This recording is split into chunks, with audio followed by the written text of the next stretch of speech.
Ok. Y compartiendo. Ok. Vale. ¿Se ve? ¿Qué tratas de poner? Una diligencia de notificación. No. Vale, espera un segundito. Ah, vale. Ahora sí. Ahí sí. Sí. Vale. En este caso estamos haciendo una notificación en un procedimiento de ejecución. Esto ya lo hemos visto, la estructura de una plantilla, no tiene más problema. Simplemente hemos ido al domicilio de la persona, en este caso hemos salido, realizado una salida.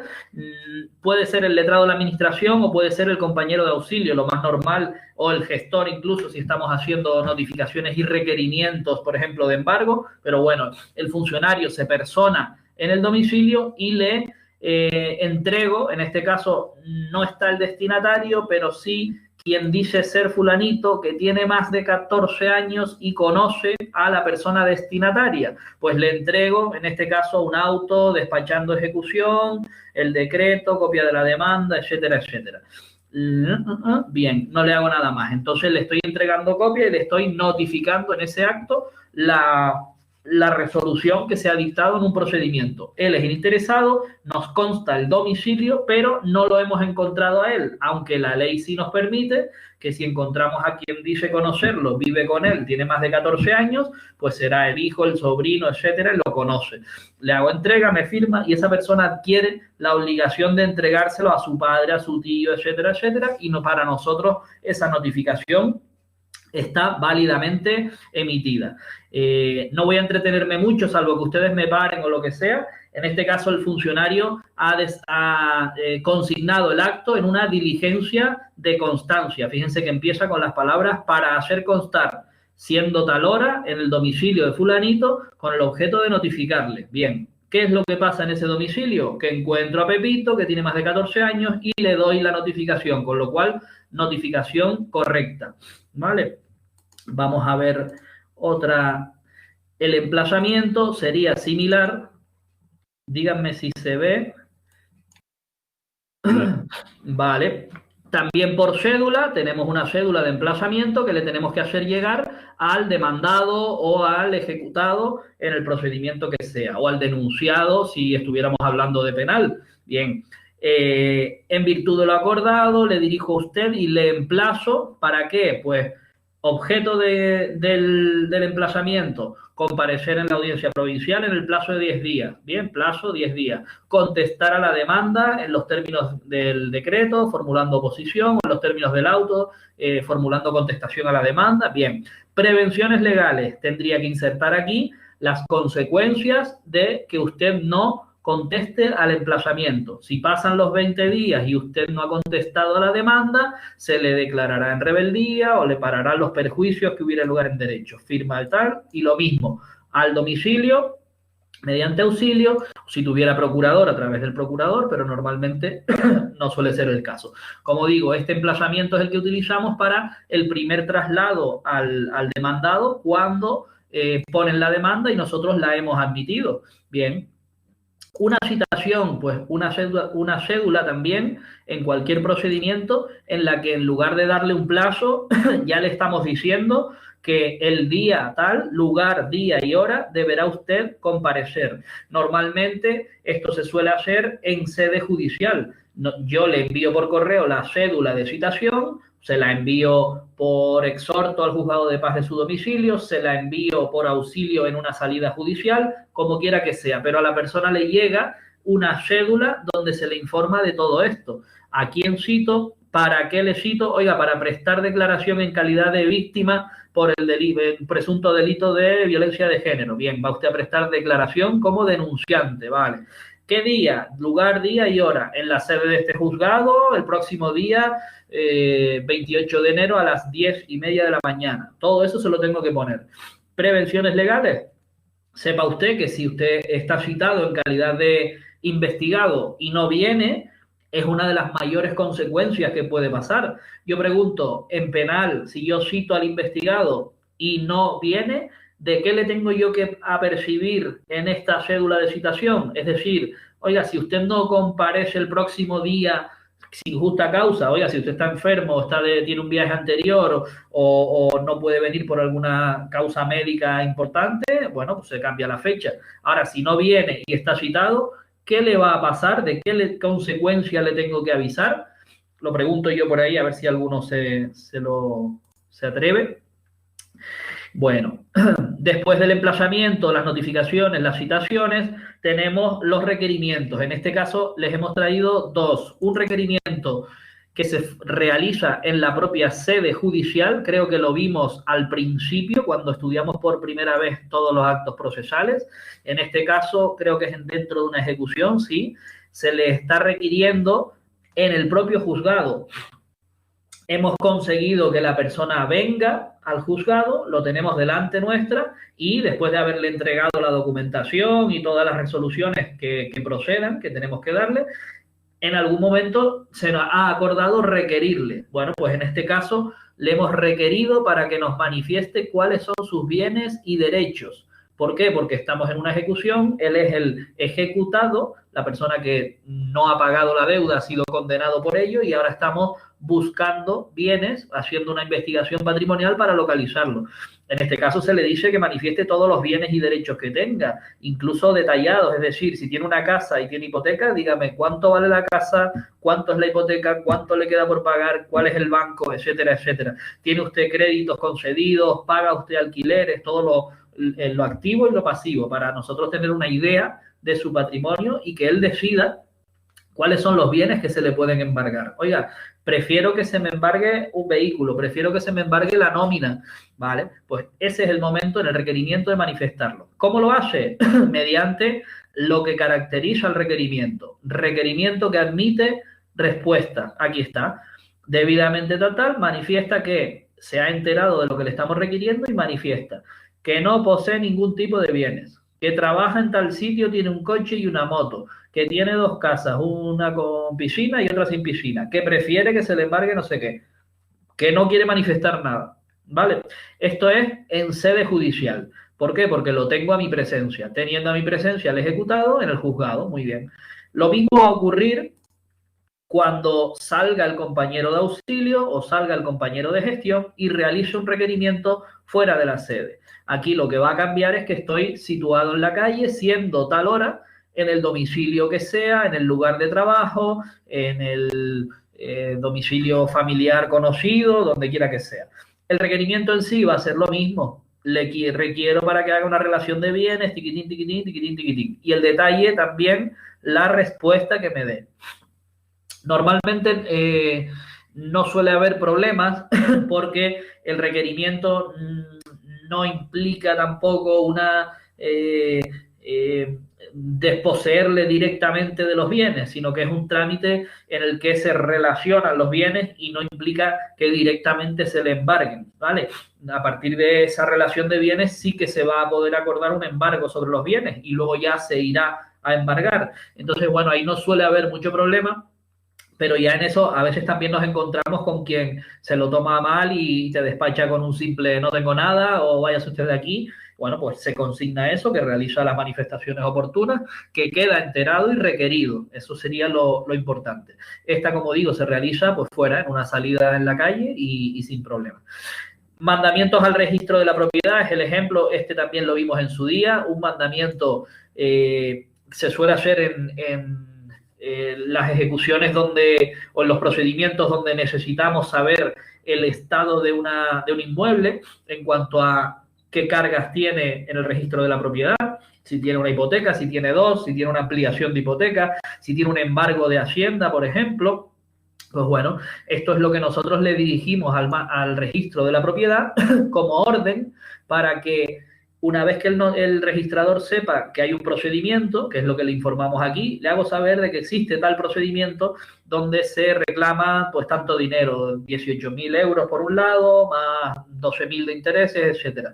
Y le pido todos los datos que constan en ese registro, de quién es esta casa, los derechos que haya sobre ella, cualquier derecho que exista sobre ellos y una relación completa de sus cargas.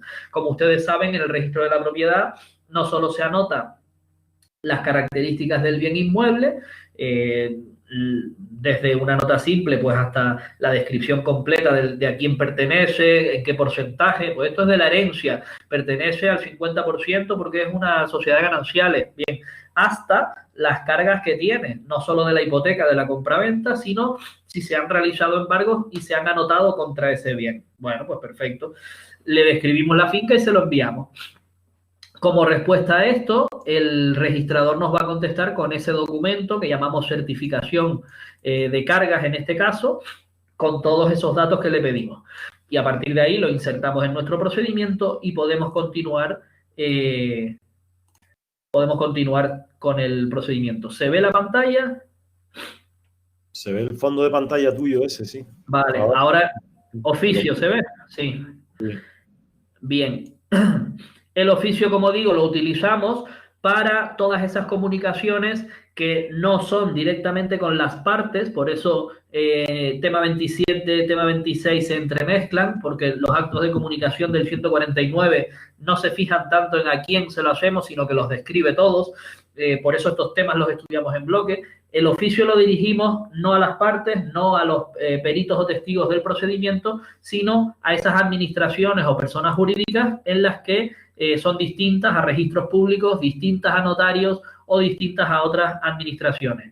Este es un ejemplo que solemos utilizar mucho, en el que se lo estamos mandando a una persona jurídica, un oficio dirigido a una empresa, simplemente para que le embargue un sueldo pues a una persona. Mire, le hemos embargado el sueldo a este ejecutado porque debe un dinero en esta ejecución, reténgale usted lo que le vaya a pagar de sueldo y hágalo conforme dice la ley. Ley, artículo 607, nos deberíamos acordar de este artículo de la ejecución.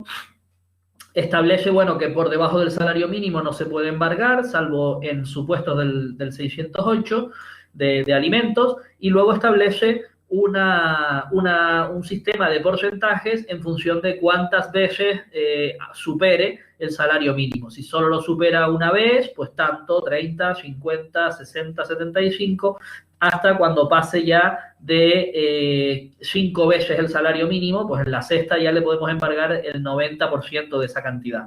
Bueno, en este caso, miren, a la empresa ACME se lo estamos mandando, o al Cabildo, si es otra administración pública, ¿vale? Para que practique ese embargo. ¿Y dónde ingresarían los dineros que consigan embargarle de ese sueldo? Es otra pregunta que yo hago por ahí. Si el Cabildo o esa empresa particular consiguen embargarle, ¿dónde ingresarían el dinero? ¿Nos lo darían a nosotros? ¿Se lo darían a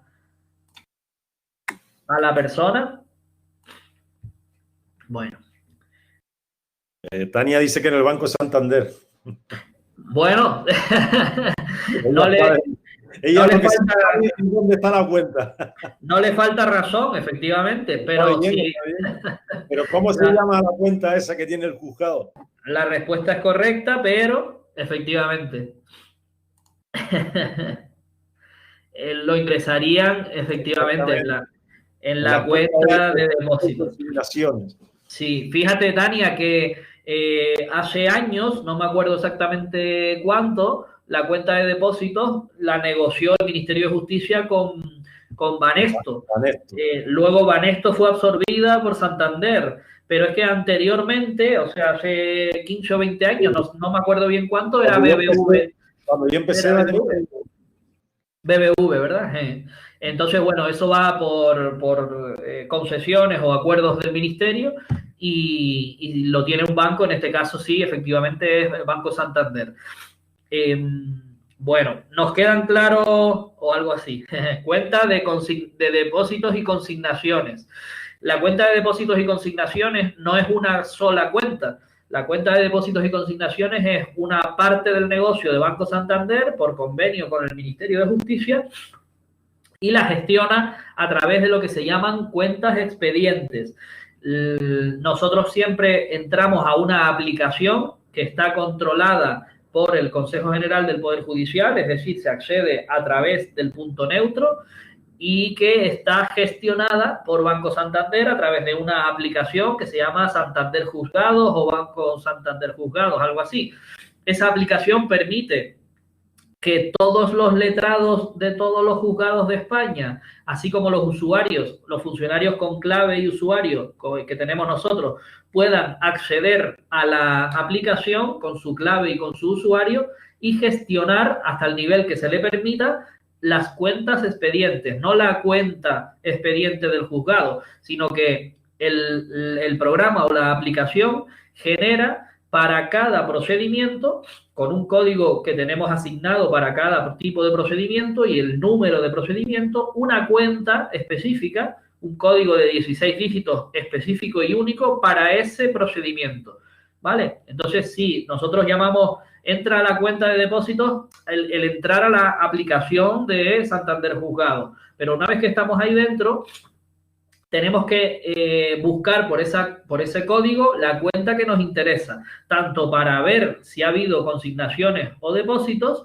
como para ver si procede disponer ese dinero, bien sea mediante transferencia de cuenta a cuenta, de la cuenta expediente a la cuenta del señor que le pertenece, o bien mediante lo que se llama mandamientos de devolución. Un mandamiento de devolución es un documento que expide el propio programa, se imprime y se entrega a la persona para que lo cobre o lo ingrese en el banco, ¿vale? Por lo tanto, pues es un documento que tiene valor, ¿vale? El dinero que pone ahí. Lo que sí es cierto es que al rellenar ese documento solo lo puede cobrar o gestionar la persona que pone en ese documento. Normalmente el ejecutante, que es el que recibe el dinero, o su procurador, como mucho, ¿vale? Si está autorizado para recibir dinero, se puede poner el nombre del eso. Ahora, casi siempre los letrados intentan realizar transferencias porque son mucho más directas, porque aparecen en pocos días en la cuenta directamente y son más sencillas de tramitar, ¿vale? Pero bueno, saber eso. Que eso que estás comentando, eso pertenece al tema 17, no tiene nada que ver. Sí, eso, bueno, no tiene que ver con los actos de comunicación ni el requerimiento, pero bueno, ya que surgió, pues lo comentamos. Voy a hacer esto por aquí otra vez. Bien, queda liquidado los actos de comunicación con las partes, con peritos o con testigos. Miren, hay unos cuantos artículos que nos interesan. ¿El mandamiento lo viste, Fran? Sí, el mandamiento, creo que sí. Mandamiento, vimos en este caso el registro de la propiedad para expedir una certificación de cargas. Sí, vale. Bueno, decir que lo mismo que para esa certificación de cargas. Perdona, Fran, se tienen que quedar bien con requerimiento, oficio, mandamiento. ¿Sabes? ¿Para qué se utiliza el requerimiento? ¿Para qué se utiliza el oficio? ¿Para qué se utiliza el mandamiento? Esa es la manera de estudiar todo esto. O sea, el requerimiento, ¿para qué se utiliza? Mandamiento, ¿para qué se utiliza? Oficio, ¿para qué se utiliza? Y quitándonos materia de esa manera, ¿no? Tampoco se vuelvan locos. No tiene mucho más truco, sí. Términos y de notificación, ¿para qué se utiliza la notificación? La citación, ¿para qué se utiliza la citación? El emplazamiento, ¿para qué se utiliza el emplazamiento? Y con eso, si lo dominan, con eso caminan, pero rapidito. Casi todo el temario, sí. Miren, a continuación les hemos puesto dónde está regulado todo esto que estamos viendo en detalle, ¿vale? Los artículos de ley orgánica ya los hemos visto, del 270 al 72 los hemos visto, del 149 al 168 también los hemos visto, porque a partir del 50, 55, 61 hasta el 64, lo que hace la ley de enjuiciamiento civil es establecernos las pautas que se deben seguir a la hora de realizar estos actos de comunicación o de realizar especialmente notificaciones o citaciones. Nos habla, pues, desde el artículo 161, donde nos dice que la citación o la notificación se hará mediante entrega de copia, bien a la persona en sede judicial o bien en el domicilio, y añade qué personas lo pueden recibir, como el caso de que no se encuentre a la persona en el domicilio, las averiguaciones domiciliarias que se deben realizar para seguir intentando, como si dijéramos, ya hemos dicho alguna vez que estos articulitos, hasta el 164 en especial, lo que hacen es intentar por todos los medios más o menos posibles y lógicos la notificación. Deben tener esos artículos estudiados y los test que tenemos ahí bastante machacados, porque nos pasa pues desde el concepto de domicilio hasta qué ocurre si no se localiza en el domicilio, hasta la última de las posibilidades mediante la comunicación edictal del artículo 164, una vez hechas esas averiguaciones. Entonces, bueno, es importante. Después del 164 y hasta el 182, pues nos habla un poco de cuando una citación está mal hecha y deriva en nulidad, ¿vale? Cuando los funcionarios adquieren responsabilidad o cuando el procurador adquiere responsabilidad, si decide por delegación practicar esa notificación o citación, siempre que el juzgado le haya autorizado. Y bueno, en principio todas esas cositas las hemos ido viendo, pero aquí tienen un esquemita de los artículos para echarle un buen vistazo cuando vayan a hacer los test. En concreto, para las notificaciones, citaciones y mandamientos, acabamos de ver algunos de estos artículos en los modelos que les enseñamos, 208 a 210, también nos perfila algunas características más de cómo se hacen las notificaciones, citaciones y mandamientos. Perdón, me he ido yo a la ley de enjuiciamiento criminal, estaba hablándoles del 64 al 68, olviden esos artículos. Lo que les dije es del 149, domicilio 151, 161 la entrega de copia, 164 aquí en la LEC la publicación de edictos, y del 165, 66 al 68 la nulidad del acto de comunicación, la responsabilidad de los funcionarios, también está el registro de rebeldes civiles, ¿se acuerdan que lo estuvimos viendo? Y ahí más o menos termina, ¿vale? Esa parte en cuanto a civil.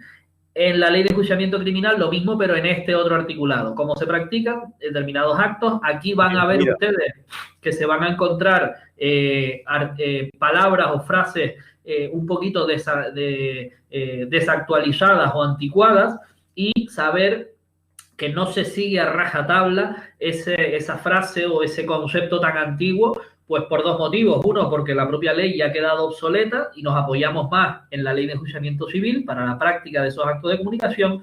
Y otra, pues que la telemática y las nuevas tecnologías ayudan a superar todas esas otras frases que queden antiguas en la ley. ¿Vale? Pero bueno, así echarle un vistazo. Sí. Por ejemplo, el práctico que hicieron, que van a hacer el jueves, que era de un juicio de falta, ahora se lo preparamos como delito leve. Sí. Todas las preguntitas, hay 2 o 3 preguntitas concretas del delito leve, pero el resto de las preguntas eran todas del artículo 166 al 182 de la ley de enjuiciamiento criminal. El práctico, todo el mundo salió diciendo, no, cayó un delito leve. No. Realmente lo que les cayó fue un práctico de actos de comunicación. Sí, ¿sabes? Eso siempre nos lo suelen camuflar así. Esos articulitos que tienen ahí en esa diapositiva que les pone Fran, esos articulitos son de la parte de penal los que se utilizan realmente para los prácticos de casi todos. Efectivamente. ¿Vale? Sí. Bueno, luego lo que les hemos añadido es los que están sueltos, pero porque el procedimiento es específico. Cuando empecemos penal, no se preocupen ahora si no entienden estos 4 procedimientos, porque no lo han visto nunca. Los que ya lo han visto tienen que ir refrescando la parte penal. Sabemos que el sumario es el procedimiento más complejo para los delitos más importantes, por eso incluye más artículos referentes a las garantías al citar, al notificar pues a un inculpado, a un acusado o a un investigado. Ya cuando empecemos a meternos en penal veremos esos conceptos que, bueno, no son lo mismo, ¿vale? Cada concepto tiene su definición y su porqué. Pero sí que la ley prevé determinadas garantías al citarle, determinadas notificaciones que tienen que ser personales, etcétera. Lo mismo para esto, para personas jurídicas, cómo se les cita. Yo no voy a entrar en todo esto porque están en los distintos temas de penal, que los iremos viendo. Simplemente aquí tienen una fotografía de si quieren estudiar solamente actos de comunicación, solamente orgánica, civil y penal de un tirón, ¿vale? Por ejemplo, para testigos y peritos, lo que acabamos de hablar, se les prevé que tienen que ir a las citaciones, que si no van sin justa causa, se les va a poder imponer una multa, que ya veremos hasta dónde llega y por qué, y que en su caso se les puede incluso advertir de que si no comparecen, se les va a procesar por un presunto delito de desobediencia a la autoridad. En definitiva, un testigo no puede decidir por sí mismo que no quiere ir porque le viene mal ir a un juicio o porque le da vergüenza o tiene miedo. No, oiga, hay justas causas para no comparecer, enfermedad, imposibilidad y alguna que otra, nada más. Y luego todo lo demás es incumplir lo que te está diciendo la autoridad judicial. Por eso la ley de enjuiciamiento criminal en cositas serias, piensen que aquí siempre hay una víctima del delito, pero también hay un investigado o acusado por el delito, alguien al que le podemos estar acusando de un delito y pidiéndole una pena de prisión alta. Entonces, tiene que tener todas las garantías para que el proceso no se me anule, entre ellas que el testigo esté en el momento, a la hora, que no se dilate, etcétera. Bueno, para los peritos exactamente igual, aquí se extiende un poquito con las condiciones que tienen que darse para citar a los peritos. Y del 410 al 419 son articulitos que le gustan mucho al tribunal porque no se suelen dar, pero sí que no son curiosos porque se refiere a las especialidades cuando tenemos que citar a personalidades o a cargos públicos. En concreto, pues creo que es el 410 y el 411, voy a mirarlo exactamente, a ver, de la ley de enjuiciamiento criminal,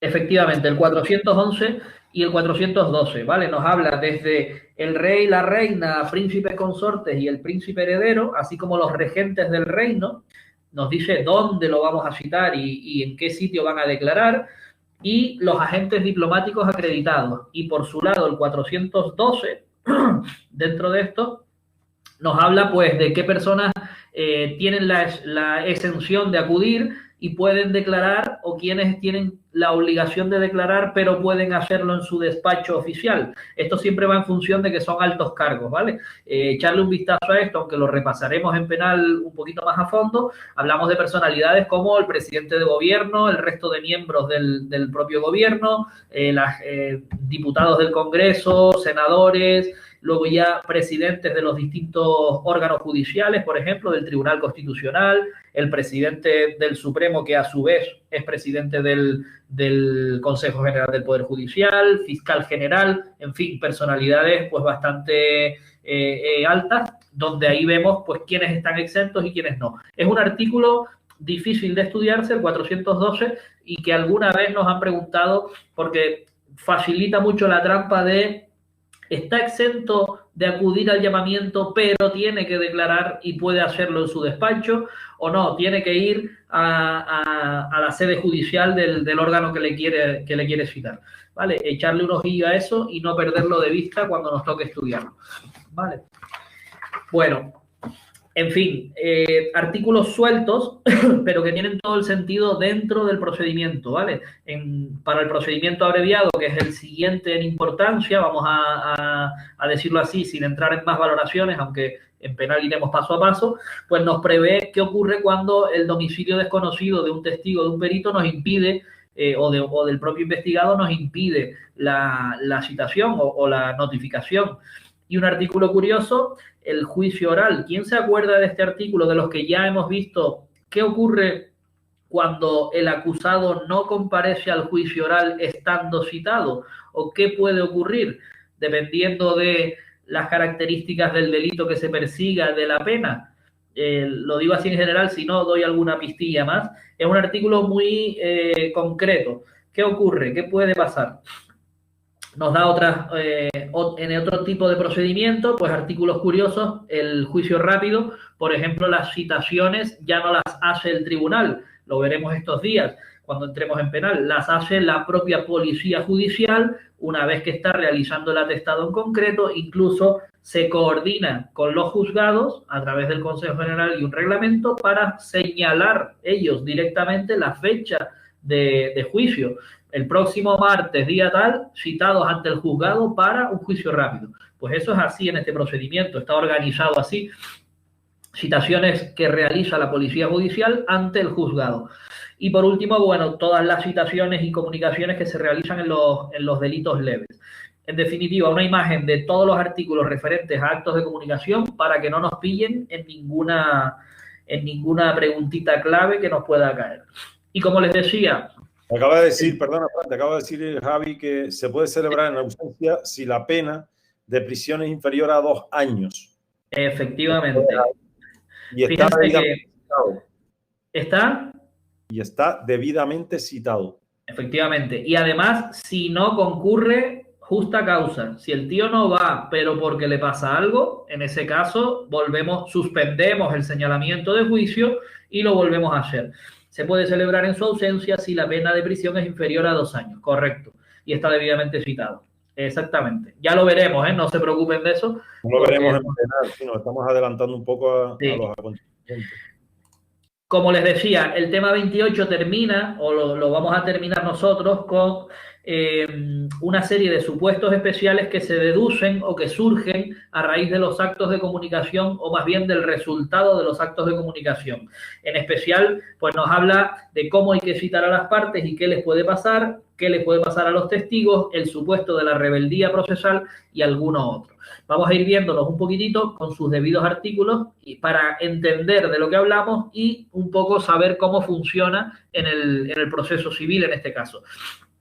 Miren, la rebeldía procesal ya lo hemos definido alguna vez, no se trata de algo malo. Lo primero que hay que hacer cuando estudiamos la rebeldía es quitarse de la cabeza que es una cuestión mala o negativa. Es una situación en la que voluntariamente el demandado se sitúa cuando pues decide no comparecer o no atender al emplazamiento. Lo acabamos de ver ahora cuando poníamos el ejemplo de un emplazamiento con 20 días para contestar a una demanda. Bien, el señor a lo mejor no le apetece ir al juzgado a contestar porque no le da la gana, es una persona que no cree en la justicia y dice que no le interesa, se cree que no le va a pasar nada, o bien decide que bueno, que con ir al juicio y decir que no ya tiene suficiente. Por lo tanto, no atiende a ese emplazamiento voluntariamente, pudiendo hacerlo, no lo hace y se coloca en esa situación que no es de indefensión, que no es negativa, que no es tampoco, muy importante, darle la razón al demandante. No supone darle la razón. En este caso, el que calla no está otorgando nada. El que calla simplemente calla y no dice nada. Ahora bien, lo que sí está es perdiendo el derecho a realizar el acto que le permite el emplazamiento. Si no contestas en los 20 días, ya no puedes contestar. Pierdes ese derecho y además se declara la rebeldía procesal con todos sus efectos, ¿vale? Por lo tanto, es simplemente una situación jurídica producida por la simple voluntad del demandado que no comparece o no contesta en el plazo que se le ha dado. No supone un allanamiento a la demanda ni tampoco aceptar los hechos que le están dirigiendo a él, ¿vale? Características de la rebeldía procesal. Bueno, otra cosita que es importante, tiene que declararse, ¿vale? Yo no estoy en rebeldía hasta que no se me declare. ¿Quién va a declarar en el procedimiento? Lo vemos un poquito más abajo, pero ya les adelanto que es el letrado de la administración, salvo que la ley me lo diga en concreto que sea el juez. Hay algunos casos en los que me dice el tribunal declarará la rebeldía procesal. Bueno, pues en ese caso será el juez por auto, si no, será el letrado por decreto. Bien, no supone allanamiento ni aceptación de los hechos. Cuando se declara esta rebeldía procesal, supone todas estas cuestiones. En principio, quien podía ejercitar un derecho propio, contestar a la demanda, no lo hace, se abstiene. Bien, esto infringe la ley de enjuiciamiento civil. Esto lleva unido una sanción por no contestar o no, en absoluto. No constituye infracción, no conlleva sanción ninguna y el procedimiento sigue su curso normal, ¿vale? Apartado E, no paraliza ni suspende ningún procedimiento. Simplemente es un evento más que ocurre y nosotros seguiremos adelante con el proceso. Es una situación, dice la ley, formal y no material, es decir, no tiene un contenido específico, sino simplemente esa persona se sitúa en ese momento, en esa situación jurídica de rebeldía procesal y simplemente no se ha personado. Efecto, no le vamos a considerar parte procesal desde que se sitúa en la rebeldía, pues hasta que la interrumpa o hasta el final del proceso, ¿vale? Saber que la rebeldía procesal, tal que yo elijo en qué momento caigo en rebeldía procesal, también puedo decidir de buenas a primeras resurgir y personarme en el momento que sea. Lo puedo hacer, por eso es una situación totalmente provisional. Mientras yo no atienda el procedimiento, sigo siendo rebelde procesal, pero bien puedo aparecer el día del juicio sin ningún problema. Y a partir de ahí comenzaré a actuar como si fuera una parte procesal más. Lo que sí que no cabe es hacerme el rebelde en parte, ¿vale? Para unas cosas sí, para otras no. O se declara o no se declara, o existe o no existe, ¿vale? No cabe una declaración parcial de rebeldía, no se entiende en nuestro sistema. Solo incumbe al demandado. El demandante, evidentemente, atiende el procedimiento porque lo inicia con su demanda, artículo 399 y siguientes, se admite, ya está personado en autos, luego para él no existe esa rebeldía procesal, ¿vale? Los únicos supuestos que se asemejarían a eso es cuando se da algún caso en que el abogado y el procurador del demandante desisten por haber tenido enfrentamientos con su cliente, etcétera, etcétera, y requerido el demandante para que nombre nuevos representantes, porque es obligatorio, no lo hace. Ahí no aplicamos una rebeldía al demandante o al actor. ¿Qué aplicaríamos ahí? Una preguntita que hago. Si el demandante se queda sin representación y no nombra a nadie porque no quiere, ¿qué aplicaríamos en ese caso? Solo atañe al demandado, no paraliza ni suspende el procedimiento, ¿vale?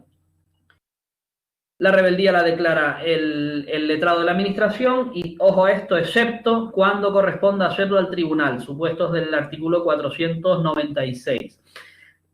¿Qué ocurre con qué significa la rebeldía procesal? Pues que a partir de ese momento en que se le declare, ya no contamos con él para las notificaciones de las resoluciones. Si no ha contestado a la demanda, no tiene usted interés en defenderse, con lo cual el proceso sigue. Lo siguiente es señalar un juicio, no te voy a comunicar nada. Lo siguiente a lo mejor es practicar prueba fuera de juicio o una diligencia final, tampoco te voy a comunicar nada. Lo siguiente será la sentencia, ahí sí, porque la sentencia pone fin al procedimiento. De esta manera, al rebelde procesal, una vez que se declara la rebeldía, solo le notificaré su propia declaración de rebeldía y la sentencia o resolución que ponga fin al proceso, ¿vale? A partir de ahí, todo lo intermedio no cuento con él.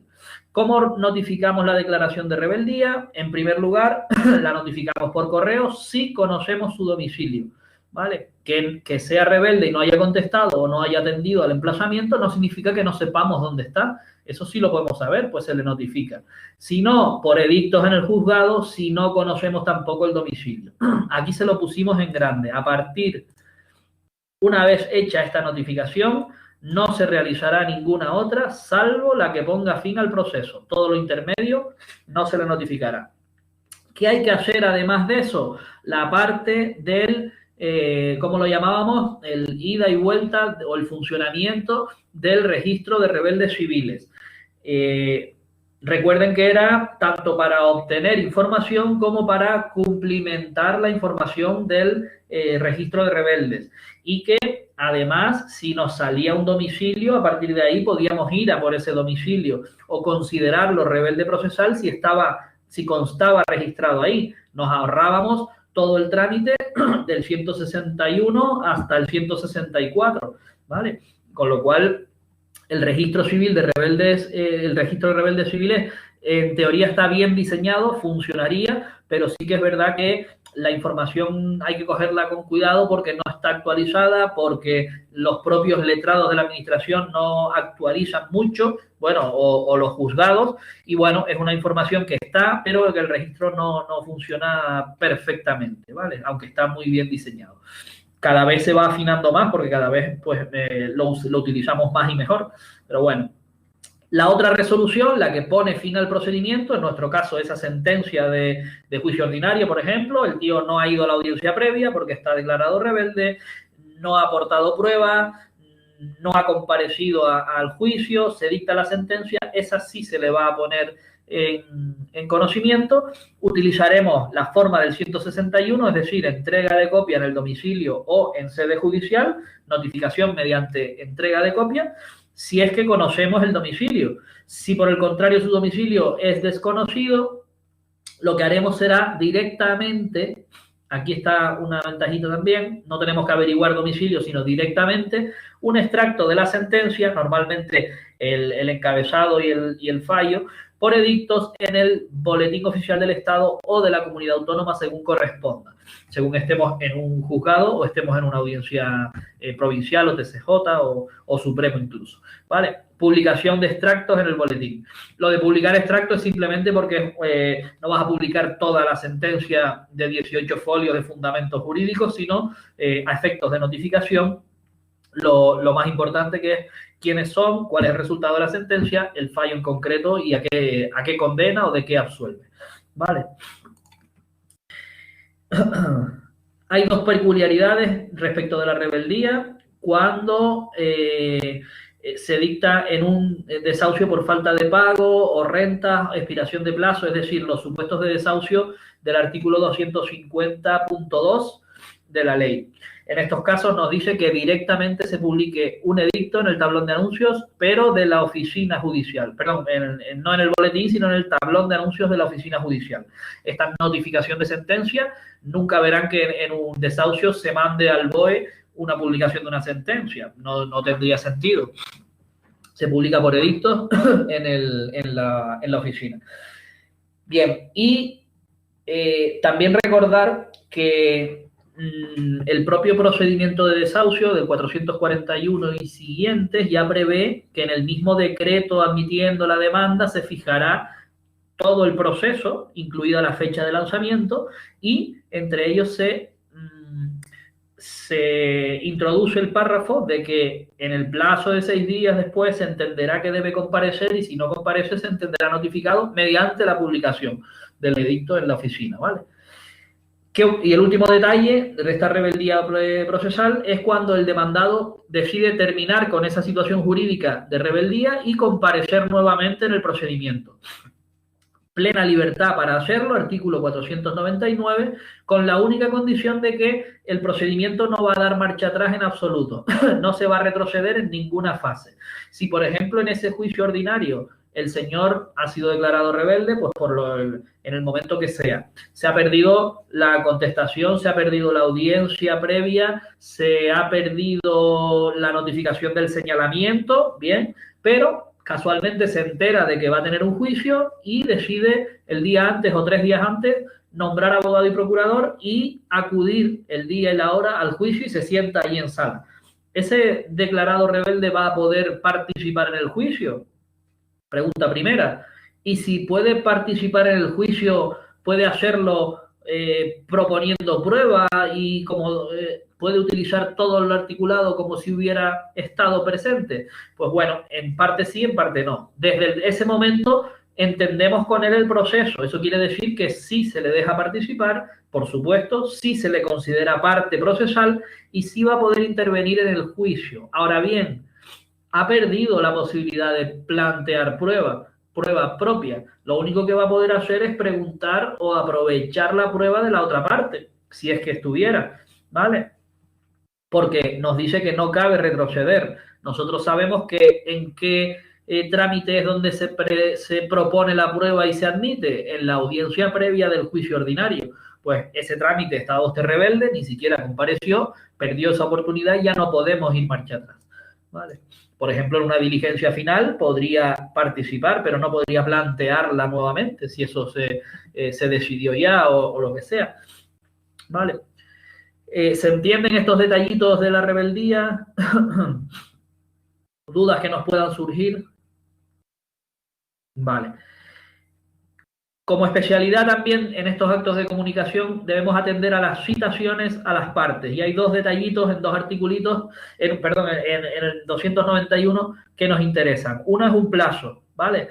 Cuando se trate de citar a las partes para una prueba fuera de juicio, fíjense que el momento genérico, general de la práctica de la prueba, donde es en el acto, en el plenario, ¿no? En el acto de juicio se practica, con independencia de que en el juicio ordinario se plantee antes, en la audiencia previa, se resuelva qué prueba admito, qué prueba no, si algo lo dejo para diligencia final o ya veremos. Bueno, eso a veces ocurre en la audiencia previa, pero en el juicio es donde se practica, donde viene el testigo y declara, donde viene el perito y presenta su informe, donde se le pregunta el interrogatorio de partes, ¿verdad? Ahí es donde se hace, donde se exhibe la documental. Eso es todo en el acto de juicio.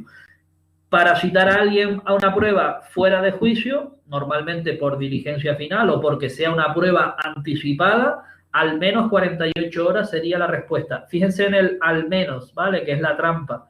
Justo 48 horas no, más de 48 horas no, al menos 48 horas. O sea que pueden ser 10 días perfectamente, pero al menos 48 horas. Y cuando tengamos que citar a las partes para el interrogatorio, tener en cuenta la consecuencia que tenemos que incluir en esas cédulas de citación que veíamos antes. En la cédula de citación, si a la parte se le ha acordado el interrogatorio, fíjense que el interrogatorio de parte es una de las pruebas que se practican en el juicio. Yo puedo comparecer como parte, soy el demandante, soy el demandado, pero nadie me va a preguntar por los hechos. Raro, la verdad que es raro, pero bueno, puede ocurrir. Ahora bien, una de las pruebas que se puede practicar es preguntarle lo que yo quiera a la otra parte, para que el juez lo escuche. Eso es el interrogatorio de partes. Bien. Si la parte le han citado para declarar el interrogatorio, si no comparece, tiene una consecuencia que es bastante grave para sus intereses, y es que el tribunal podrá, ojo con podrá, el tribunal podrá considerar que esa parte ha reconocido los hechos que le perjudiquen. O sea, todo lo que la otra parte le pregunte y vaya contra sus intereses, el juez puede decir, como no ha venido, lo considero reconocido, ¿vale? Si yo doy... pues imagínense que se está discutiendo una cuestión de un derecho de paso del camino y uno dice que ese camino era de su abuelo y tal y cual, y de repente la otra parte que tiene que defender que no es una servidumbre de paso y que es de él, no va. Pues unas simples preguntas del que sí comparece determinarán que el tribunal considere probado que ese camino era de su abuelo, que lo que pasó es que lo cedió y que lo quiere recuperar porque tiene derecho. Punto, pelota. ¿Vale? Todos los hechos que le vayan en contra, el tribunal los podrá considerar como ciertos y reconocidos por la otra parte, con lo cual le perjudica muchísimo. ¿Vale? Un detallito cuando se cita a las partes al interrogatorio.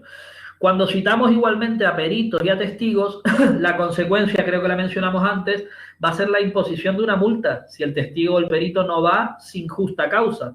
Si tiene una causa justa porque tiene otro juicio el perito el mismo día, a la misma hora, que estaba citado antes y tal, vale. O si está, le van a operar ese día de apendicitis, pues vale, también. O tiene el coronavirus y está en cuarentena, que está muy de moda, también. No pasa nada, eso es una justa causa, no hay problema. Si no va porque no le da la gana, sin acreditar ninguna causa, va a tener usted una multa de 180 a 600 euros.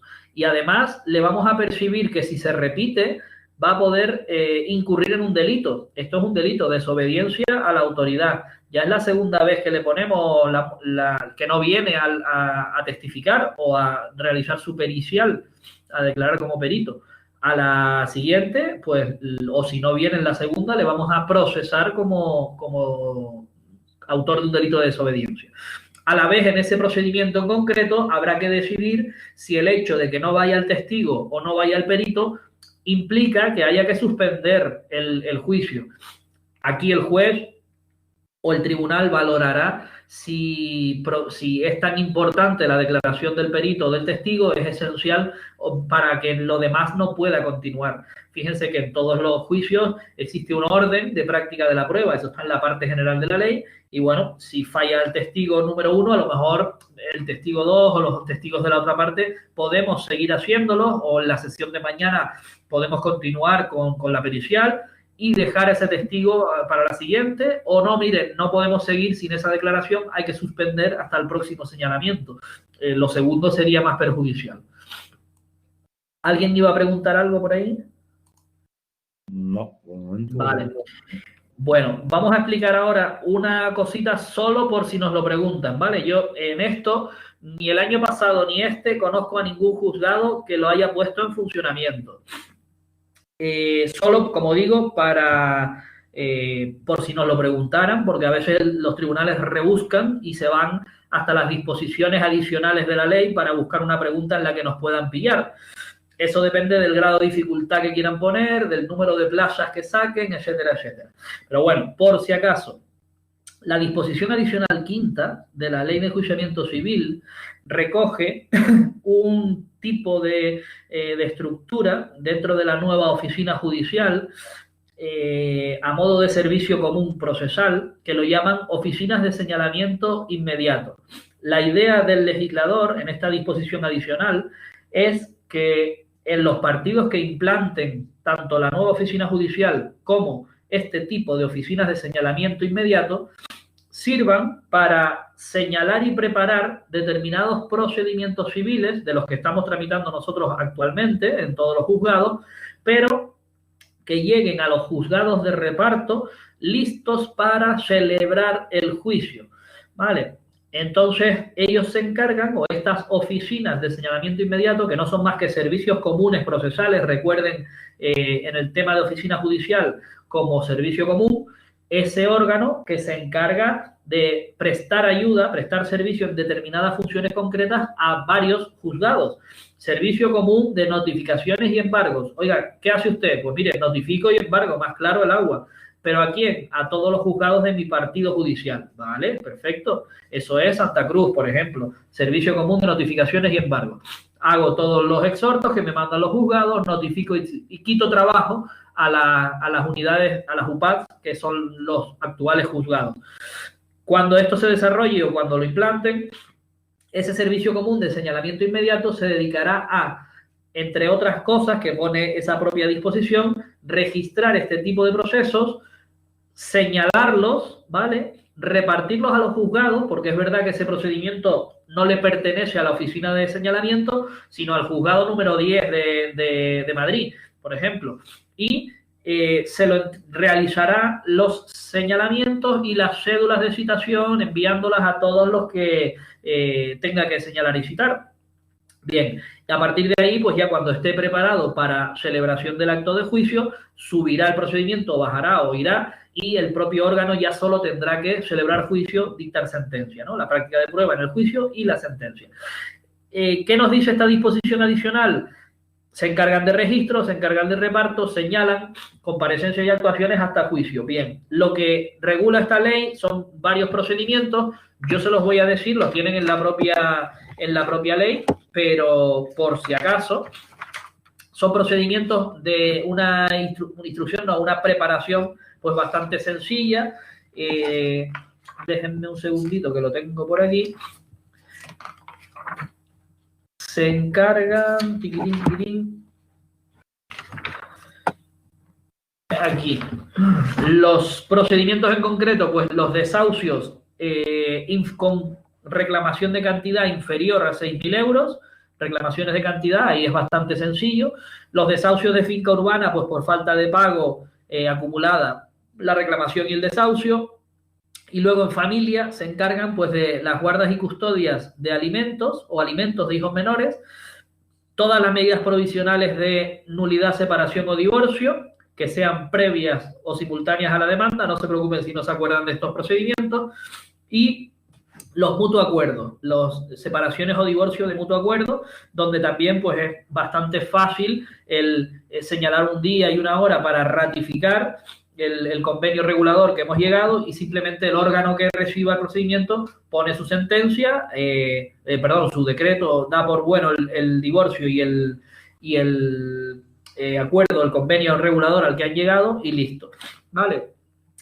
¿Qué tiene esto que ver con esas citaciones y con esos actos de comunicación? Pues nos dice que en todos estos procesos, si existiera esta oficina famosa, se tendrían por válidamente hechos los actos de comunicación en general, siempre que se hayan practicado en la persona o en el domicilio del destinatario.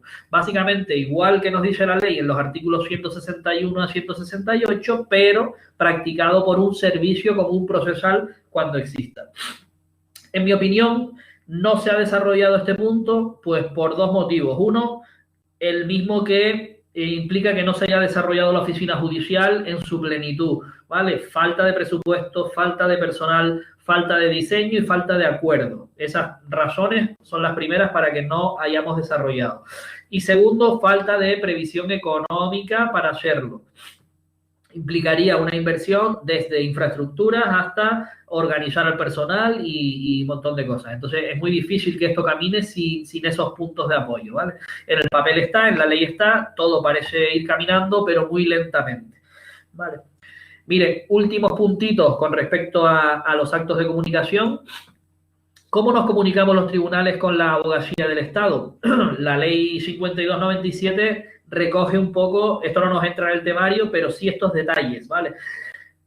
La abogacía del Estado como institución perteneciente al Estado y básicamente la defensora de la legalidad del Estado y administraciones públicas, muchas, pues tiene que tener una forma de comunicación rápida y en este caso directa con los tribunales. Por lo tanto, ¿qué significa que nos entenderemos los tribunales directamente con el abogado del Estado? Pues prácticamente que no hace falta que tenga el abogado del Estado un abogado y un procurador, no hace falta una personación formal en cada procedimiento, sino que entenderemos directamente con él, enviándoselo, dice la ley, que a su sede en la provincia de Tenerife, a su sede en Tenerife, a su sede en Las Palmas, directamente, pues utilizando los medios que tenemos, correo electrónico, LexNet y fax si no tuviera, ¿vale? Nosotros lo hemos hecho en todos ellos, vamos, de todas las formas. La sede de la abogacía nos contestará del mismo modo, informando, solicitando, pues si es procedimiento civil, atendiendo a lo que sea, si es procedimiento penal, formulando como parte que es lo que considere. Un poco como ocurre con Fiscalía. A Fiscalía no le exigimos ningún requisito de postulación y directamente, mediante el Exnet, le enviamos las citaciones. Vale. Hasta aquí nos llega las especialidades que yo he puesto aquí. Nos quedaría ver en este punto un detalle en penal. Vale, voy a eliminar esto un poquito. Aquí y aquí. En penal, la ley no nos habla específicamente de los requerimientos como acto de comunicación. Ya sabemos que la ley sí, la ley de enjuiciamiento civil sí, y sabemos que a diario se están realizando y practicando requerimientos en todos los procesos penales. Bien, pero la ley de enjuiciamiento criminal sí que nos habla de las requisitorias. Las requisitorias como actos a practicar con el investigado, acusado o inculpado, si lo queremos llamar así. No se lo hemos puesto ahí en diapositiva porque vamos a ver los temas de penal y ahí vamos a tener ocasión de ver qué es una requisitoria y en qué consiste y las distintas formas en las que yo puedo llamar en un proceso penal al investigado o al encausado. Solamente decirles pues que es el artículo 512 de la Ley de Enjuiciamiento Criminal y que nos permite actuar contra el reo. El reo es la persona a la que estamos persiguiendo por la presunta participación en un delito. Estoy diciendo muchas cosas que mañana o otros días vamos a volver a matizar, pero bueno, cuando no encontramos a esa persona en su domicilio o la policía tampoco lo ha encontrado, el juez puede acordar distintas o casi 3 o 4 formas de llamarlo, de requisitoriarlo, de requerirle para que venga, ¿vale? De esta forma no va a ser lo mismo que un requerimiento formal, como hemos visto, pero sí que le va a afectar. Esa persona, lo más probable es que si no viene por las buenas, lo voy a decir así rápido, venga por las malas. Es decir, si no me dan un domicilio donde yo lo localice, si no consigo localizarlo de ninguna manera y si se sigue poniendo fuera del alcance del procedimiento, va a terminar detenido en algún juzgado de España y a mi disposición, a disposición del juzgado. ¿Por qué? Porque el juez va a ir aumentando ese grado de requisitoria desde la simple llamada a través de la fuerza de seguridad para que aporte un domicilio hasta el último de los últimos, que es cuando la persona está ya condenada y no quiere por las buenas cumplir. Entonces, el último grado de requisitoria es requerirle a la persona para que inmediatamente lo detengan, inmediatamente lo ingrese en prisión, inmediatamente empiece a cumplir. Esa persona se expone al final, pues eso, a tener un mal día y acabar en un calabozo detenido, pues simplemente porque no quiso recoger una notificación de un auto de PA, por ejemplo. Eso ha pasado montones de veces. Vale, como digo, no quiero adelantarme porque esto ya lo iremos viendo en los temas de penal. Yo creo que me quedo aquí completando el tema 28 con ese resumen de actos de comunicación, pero aplicados a las partes procesales, y esos supuestos especiales, desde la rebeldía hasta la abogacía del Estado, donde se nos da en la ley algunos detalles que son articulitos de preguntas, ¿vale? Entonces, echarle un vistacillo porque están tanto en el tema como en los test que tenemos preparados. Así que, bueno, por ahí si quieren nos quedamos, ¿vale? Cositas.